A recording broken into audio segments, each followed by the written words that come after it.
Right, just a bit of a farm walk this morning. It's Sunday, 2nd of May. It's a lovely day. Charlotte's out there putting some silage out for the cows at the moment. Just a couple of bales. Hopefully the cows will be going out any day. We're absolutely desperate for rain though. We've got no grass, you can see down here. The ground's just dry, so this field hasn't got much grass. It's had a few sheep in it here and there, but even on the fields that haven't been grazed, there's not a lot of grass. But anyway, we'll put them out in the next day or two, and hopefully it'll rain next week and the grass will grow to them a bit. There's a few swallows arrived back last day or two. Can't see any this morning, but hopefully they'll be back in the next day or two anyway.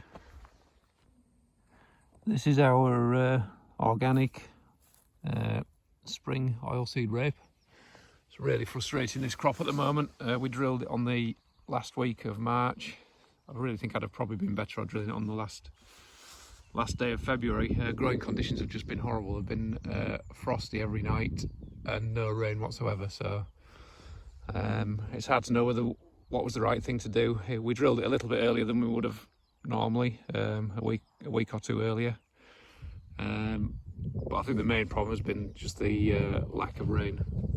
We didn't hang around after we ploughed it. We managed to conserve most of the moisture, but we've had a few really cold, dry winds. I'm hoping a lot of the seeds just sat there dry, and when we do get a rain, which I'm hoping might be tomorrow, it'll be enough just to set it off. But it could really do with some warm weather with it to get it really going. I think there is just a tiny bit. There are a few plants come out like the one I've just shown you, but there's just a little bit of flea beetle damage as well, which is a bit of a concern. But anyway, there's not a real lot we can do about it at the moment. The frustrating thing with spring rape is if it does fail, it's quite late in the season to replace it with anything else. But we'll see how we go. There's a couple of plants there, look.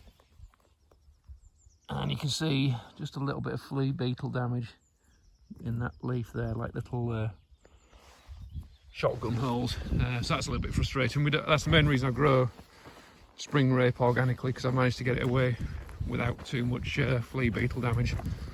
But anyway, let's keep our fingers crossed, hope for some rain. We'll see how we go. Just through here we've got the field of organic rye. This is the field we grazed it with the gimmer lambs. I only took those off a couple of weeks ago now. I was worrying I'd maybe grazed it a little bit too much, but it seems to be bouncing back really quite nicely now. Again, everything's desperate for some rain, so all we can do is keep our fingers crossed. But yeah, it's looking all right, I think. Organic crops are never incredibly thick. I think they tend to be as thick as the available nutrition in the ground will let them be. So, but yeah, I'm quite pleased with that at the moment.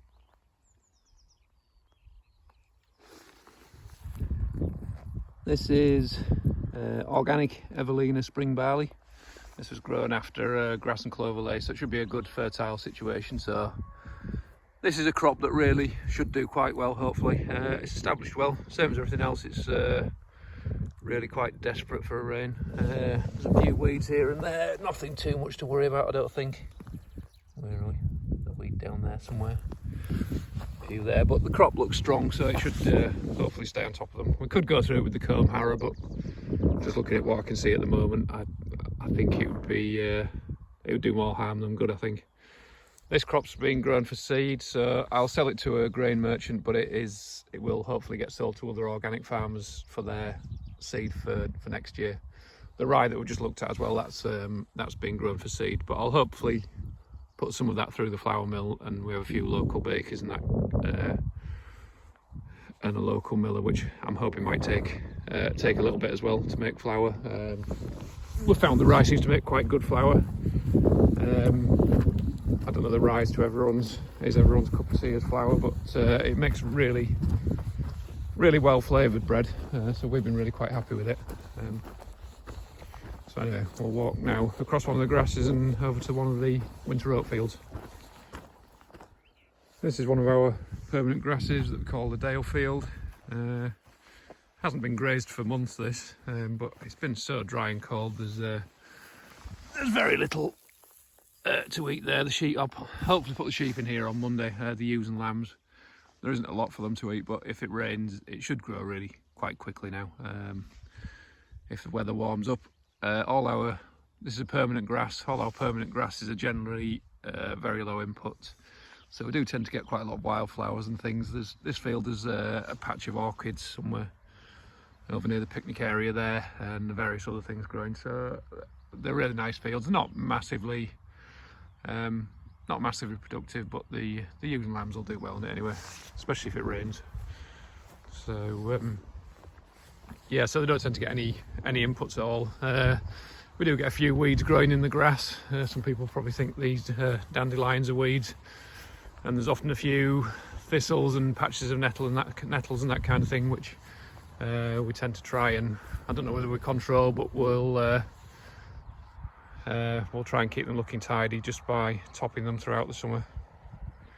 But it's a nice field actually. We've got a thistle down there, spiky thing. Obviously sheep don't particularly like that, but then some people would argue that they probably bring nutrients and things up from further down in the soil profile where the grasses can't get at them. There's also a patch of nettles up here, but it's obviously been cold and they aren't really particularly growing yet. But yeah, nice field.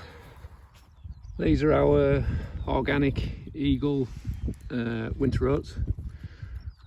Quite happy with these. These ones I filmed Sam spreading some small seeds on the other day. We've not had any rain since significantly, so I'm not really expecting them to grow a lot. There won't be a lot to see at the moment. I'm quite pleased with these winter oats. They're a little bit thin.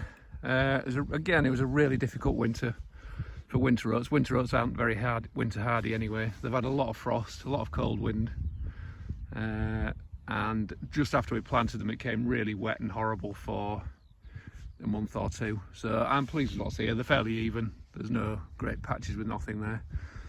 Because we've put the small seeds in, we can't really do any more weed control now, but they're looking fairly clean at the moment. If there is any wild oats growing or anything that we can control, it'll be unfortunately to pull out by hand, because once the clover's in, you're fairly limited. We could go over with the weed surfer if there's any seed heads stuck up above the crop, but we'll see. One thing I do like about winter oats is once they are established, even if there's a thin crop, they do tiller like mad. If they've got light around them at this time of year, they just keep throwing out lots and lots of tillers, and they'll tend to fill up any space that's available.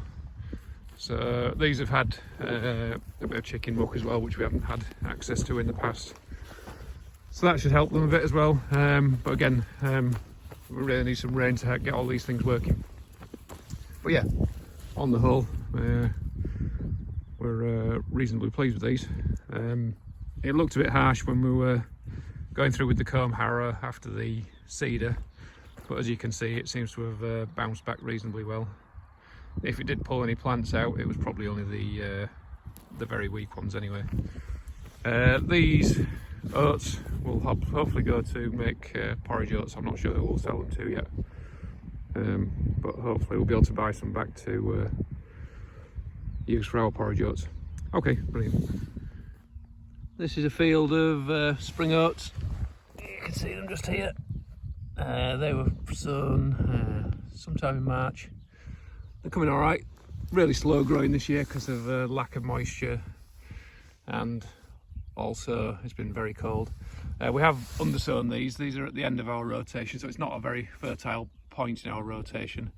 We've undersown them with a mixture of grass and clover, and that grass and clover will, after this crop has been harvested, the grass and clover will stay down for 2 years. We'll graze sheep and make silage on these fields for 2 years after this, which will hopefully build the fertility back up, ready for the start of the rotation again. It'll go back into spring barley after that, and then into a full crop rotation. Again, because we've undersown this, we can't do any more weed control, but the spring oats tend to be fairly competitive. They should get on top of most weeds. I think there's a few odd cleavers and odd bits and pieces like that, but there'll be clover and everything else growing in here. I think you can probably hear in the background, you can hear the skylarks in the background. I think sometimes people moan about organic arable farming because you're going through a lot of the crops with the comb harrow and that kind of thing, and you could upset ground nesting bird nests, and that's probably true to an extent, but we have quite a few fields that are undersown like this one, and they're not going to get sprayed with any insecticides or herbicides, so they're going to be full of insects and that kind of thing. And so yes, we do harrow some of the fields during the spring, but then we equally have quite a few that we don't, that probably provide a really good environment for the ground nesting birds. And because they're not getting fertiliser, the crops are fairly open, so you know, the birds do really like them. But yeah, this is looking all right. The other day when I went through with the comb harrow after we put the seeds on, it looks a little bit bare. I was kind of hoping I hadn't overdone it, but just looking across the field, I think it'll be fine. If it gets a rain, it'll really grow like mad now. So fingers crossed it'll be okay. Oats tend to do us quite well here at High Calice. They seem to suit our soil, so it's a fairly good even establishment. There's no great patches with nothing there, so I'm reasonably happy with these ones as well. This is a field of craft winter barley. This is conventional, so it's not organic.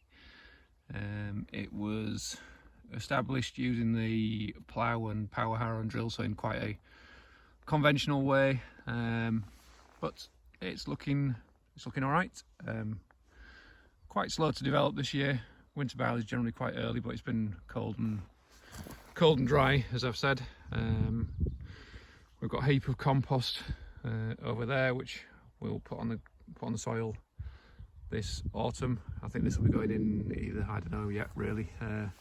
Could be oilseed rape, could be oats, I suppose, or I suppose I could even let it out someone for potatoes. I don't know, I haven't quite decided yet, we'll see. We farm, this is Manor Green, so it's near close to High Calice. We farm it conventionally because it's on an FBT, which is a shorter term rental agreement than we are on at High Calice and Low Calice. FBTs are okay, but they tend to be quite short, and it doesn't really encourage investment, I don't think. I don't think we're in danger of losing it, so we could convert it to organic, to be fair. I've always thought of the organic rotation as quite a long-term prospect, so I like to think if I convert something to be organic, I've got time to get the benefit from it. They would farm well organically, but I do find it quite interesting having some organic and conventional land anyway. I'm not sure there's a great deal of difference in profitability. The costs are lower on the organic side, and I've got to be honest, I find the organic side just slightly more interesting. But it can be more worrying. The organic side, you have problems with weeds, and obviously yields are lower. Prices tend to be higher, but a lot of people would say the safe option is to farm it non-organically. So this is what it looks like. This field's had nitrogen fertiliser, it's had herbicides, it hasn't had any insecticide. I really don't like using insecticides on conventional or organic. Well, I can't use them on organic fields, but I really don't like using insecticides in any situation really, if I can manage it, which is one of the reasons I don't grow as much rape as we used to. And I also got fairly disillusioned with organic seed taters, which we used to grow, which seemed to need an insecticide every week or every other week, and it didn't sit well with me. So and as far as I know, that's probably still the case with seed taters. We used to grow them organically, and we didn't use any insecticide, and we didn't seem to get any virus problems either. So I'm not sure what that's saying, but if I tried to grow my conventional seed without growing insecticides, my customers probably wouldn't have been very happy. So there is pressure to use them. That's the unfortunate thing about it.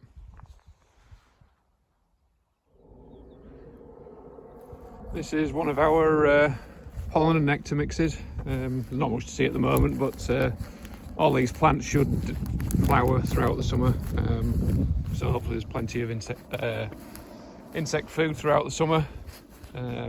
It's on our stewardship scheme, so it's an area basically that's I suppose dedicated to nature. We'll tend to top different areas of it throughout the year, or take a few bales of something off, and that just tends to keep different areas of the pollen nectar mix flowering throughout the year, so there's always something for the insects to eat.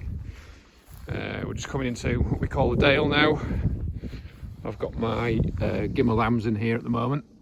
They're fairly well eaten down in here, but I'm struggling for anywhere to put them at the moment because we're with it being so dry, we're fairly out of grass. These are the females that I will keep, and they'll have lambs next spring. So I'll keep them for a year fairly cheaply, just while they grow a bit bigger, and then they'll have lambs next year.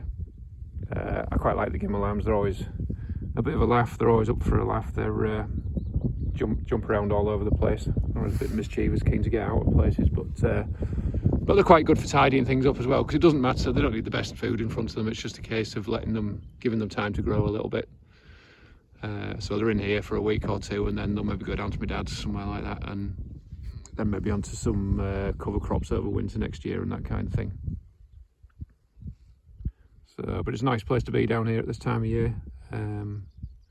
Did quite a lot of scrub clearance in here last year because there was quite a lot of thorn bushes growing, and there's some quite rare wildflowers and that kind of thing in here. So the thorn bushes were just starting to drown them out a bit, so we cut a lot of them out, which it made a good job actually.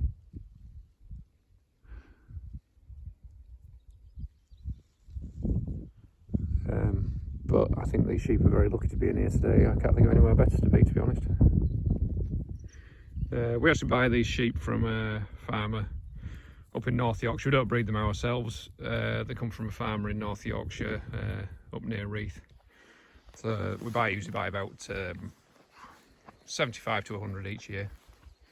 And we'll also keep a few, now and again we'll keep a few orphan lambs back from our own. That's one there, you can tell because it's a Charolais cross, whereas these ones are mules. So, but they seem to live quite well together anyway. These ones, these will be the first sheep that we'll be shearing this year. We tend to shear the gimmers quite early because they seem to end up with a lot of wool, and it just gets one group of sheep out of the way. Right, I better get on because I need to take Charlotte to work soon.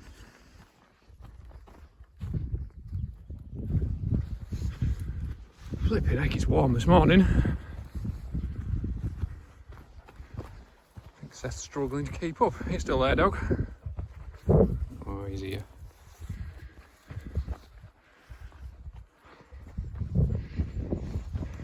Lovely day. Just got time to have a quick look at the grass and red clover and the direct drilled organic rye, I think.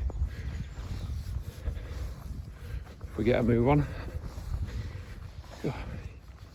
He could be in Spain or somewhere today. Beautiful.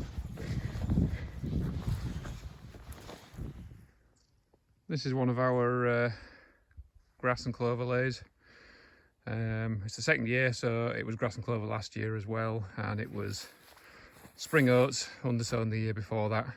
We do find for some reason the clover seems to die back a little bit in the second year. I think it's the red clover, I think. And we do tend to graze them quite hard at times over winter, maybe too hard. So yeah, there'll be a mixture of red clover, white clover and rye grasses in here. So we'll hopefully get a couple of cuts of silage off here this summer, and then probably graze lambs on it again, and maybe a few cattle over winter before it goes into probably spring barley again after that. So yeah, it's mainly really the driving force behind our rotation really. So it's important that that this does well.